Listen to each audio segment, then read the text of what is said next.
Assalamualaikum warahmatullahi wabarakatuh. Perkenalkan, nama saya Miftahul Janah dengan NIM C1C022012. Di sini saya akan menjelaskan mengenai konsep memelihara harta kekayaan, bagaimana memperoleh dan menggunakan harta dalam syariat, akad atau kontrak atau transaksi. Transaksi yang hilang, riba dan jasa dan jenis riba. Prinsip sistem keuangan syariah, berbagai jenis instrumen keuangan syariah. Baiklah, yang pertama di sini konsep memelihara harta kekayaan. Sistem keuangan syariah berkaitan erat dengan harta kekayaan. Akad transaksi serta transaksi diperbolehkan dan dilarang syariah. Menjaga harta bertujuan agar harta yang dimiliki oleh manusia diperoleh dan digunakan sesuai dengan syariah, sehingga harta yang dimiliki halal dan sesuai dengan keinginan pemilik dari harta kekayaan tersebut, yaitu Allah Subhanahu wa Ta'ala. Harta yang baik harus memenuhi dua kriteria, yaitu diperoleh dengan cara yang sah dan benar, serta dipergunakan dengan dan untuk hal yang baik-baik di jalan Allah Subhanahu wa Ta'ala. Allah adalah pemilik mutlak segala sesuatu yang ada di dunia ini. Quran Surah Al-Hadid ayat kedua. Sedangkan manusia adalah wakil Allah Subhanahu wa Ta'ala di muka bumi ini yang diberi kekuasaan untuk mengelolanya. Selanjutnya, perolehan dan menggunakan harta dalam syariah. Perolehan harta dalam syariah. Harta dikatakan halal dan baik apabila dinyatakan benar, tujuan benar, dan cara atau sarana untuk memperoleh juga benar, sesuai dengan rambu-rambu yang telah ditetapkan dalam Al-Quran dan Sunnah. Misalnya, uang untuk mendirikan rumah yatim piatu yang diperoleh dari mencuri adalah harta yang diharamkan, walaupun tujuannya benar untuk membantu yatim piatu. Namun cara memperolehnya salah atau haram, sehingga tidak diperbolehkan oleh syariah.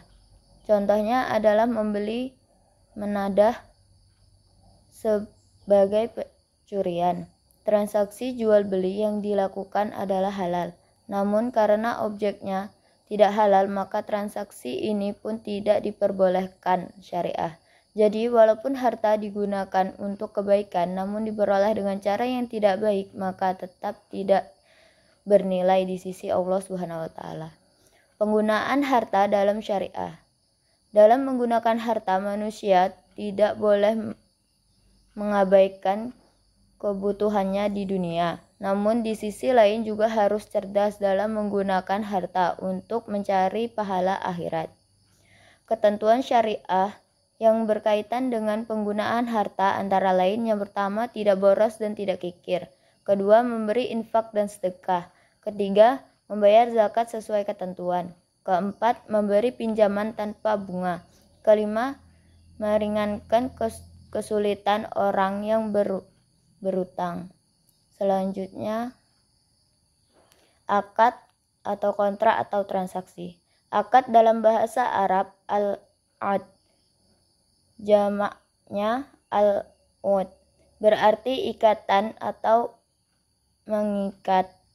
Menurut terminologi hukum Islam, akad adalah pertalian antara penyerah dan penerima yang dibenarkan oleh syariah, yang menimbulkan akibat hukum terdapat objeknya. Akad dari segi ada atau tidak adanya kompensasi.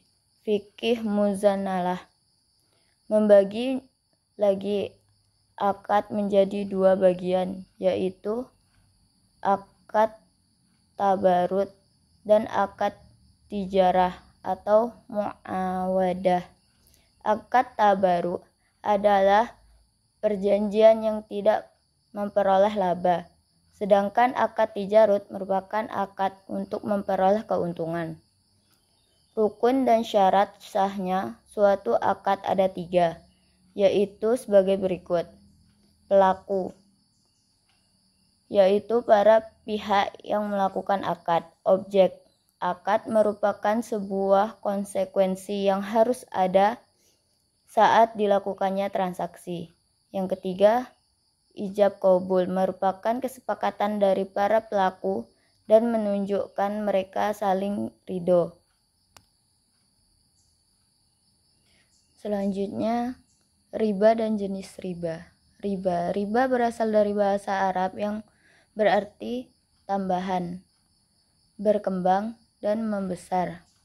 Imam Syarahi mendefinisikan riba sebagai tambahan yang diisyaratkan dalam transaksi bisnis tanpa adanya padanan, iwad, yang dibenarkan syariah atas penambahan tersebut.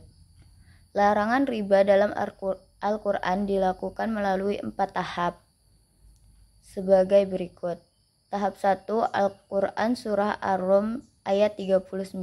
Tahap kedua, Quran Surah An-Nisa ayat 161. Tahap ketiga, Quran Surah Ali Imran ayat 130. Dan tahap keempat, Surat Al-Baqarah ayat 278 sampai 280. Dalam ayat-ayat Al-Quran, riba dan sedekah dipertentangkan. Kecaman, ancaman keras, dan pengharaman riba dipertentangkan dengan seluruh sedekah sebagai tindakan terpuji. Praktik riba yang dapat memberikan keuntungan secara berlipat ganda dipertentangkan dengan pahala sedekah yang spektakuler. Yang kedua, jenis riba. Riba dayin adalah riba yang muncul karena utang piutang dan dapat terjadi dalam segala jenis transaksi, kredit atau utang piutang. Di satu pihak harus membayar besar dari pokok pinjamannya, kelebihan dari pinjamannya dengan nama pun bunga atau insentif atau bagi hasil, dihitung dengan cara apapun, fixed rate atau floating, besar atau kecil, semuanya itu tergolong riba sesuai Quran Surah Al-Baqarah ayat 278 sampai 280. Riba fadilah adalah riba yang muncul karena transaksi pertukaran atau barter.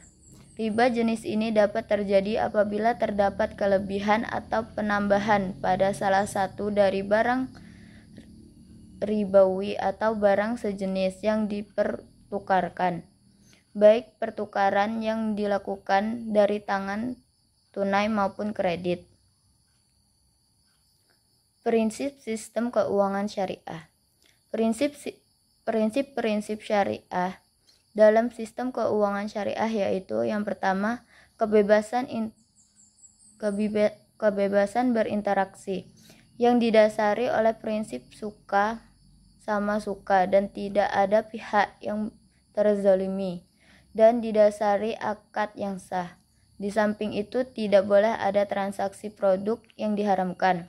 Yang kedua, bebas dari maghrib, masyir atau judi, syarar atau penipuan, dan riba,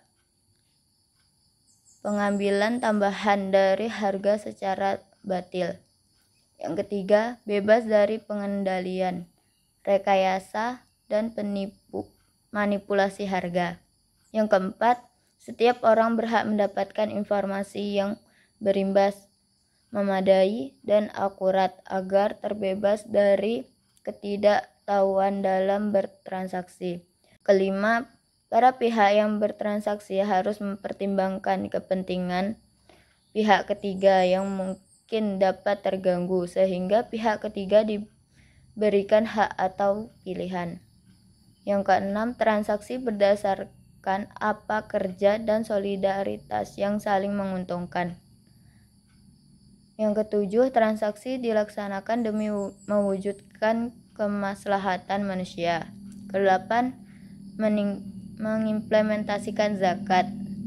Selanjutnya, jenis dan instrumen keuangan syariah. Instrumen keuangan syariah primer.